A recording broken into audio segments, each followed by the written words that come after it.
आप देख रहे हैं पीबीएन न्यूज। मैं हूं शब। पीबीएन न्यूज में अब वक्त हो चुका है दिन भर की कुछ खास खबरों पे नजर डालने का।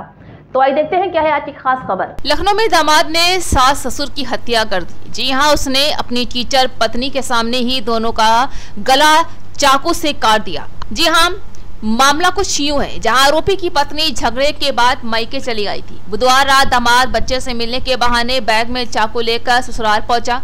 उसने शराब पी रखी थी। इस दौरान उसकी ससुर से कहासुनी हो गई। उसने ससुर का एक हाथ से मुंह दबाया और दूसरे हाथ से चाकू से गला काट दिया। तभी सास भी आ गई, बचाने के लिए दौड़ी तो उसने सास का भी गला काट दिया। ये पत्नी सरकारी प्राइमरी स्कूल में टीचर है। पत्नी ने बताया है कि मेरी आंखों के सामने मम्मी पापा को मार डाला गया। जी हाँ, पत्नी रोती रही। उसने मम्मी पापा का गला काटा, इस तरह से काटा कि उनकी चीख भी नहीं निकली। दोनों की ऑन स्पॉट डेथ हो गई। ये देखकर मैं डर गई और शोर मचाने लगी। वो हत्या करने के बाद दोनों के शरीर को चाकू से गोदने लगा। मेरे शोर मचाने पर मोहल्ले के लोग आ गए, जहां पुलिस के मुताबिक आसपास के लोगों ने आरोपी को दौड़कर पकड़ लिया और पुलिस के हवाले कर दिया। ये मामला आलमबाग के थाना गढ़ी कनौरे गाँव का है। एक्चुअली प्रॉब्लम स्टार्ट हुआ था, मेरे हस्बैंड ड्रिंक करते हैं और 10 साल हो गए मेरी शादी को। साथ में रह रहे थे, बट बीच में कुछ ना कुछ होता रहता था।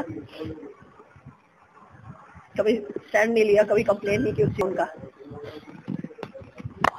और घर छोड़ करके, अपना ही घर छोड़ करके मैं यहाँ पे मम्मी पापा के पास में आ गई। मम्मी पापा यहाँ पे मेरे अकेले ही रह रहे थे। मैं अपने बच्चों के साथ में यहाँ पे आ गई।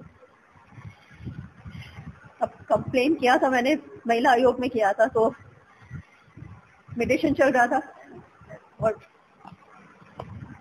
ये हमेशा की तरह कोशिश नहीं, नाटक कर रहे थे कि नहीं, अब मैं जिम्मेदारी ले लूंगा, संभाल लूंगा और वापस आ जाओ।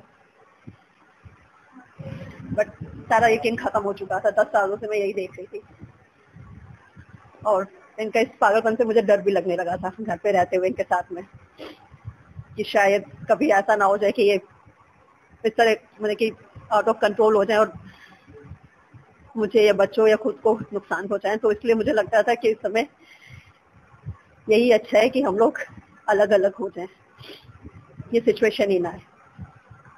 तो बस वही छोड़ के घर आई। तो ये थी आज दिन भर की खास खबर। ताजा खबरों की अपडेट के लिए जुड़े रहिए हमारे साथ पीबीएन न्यूज पर।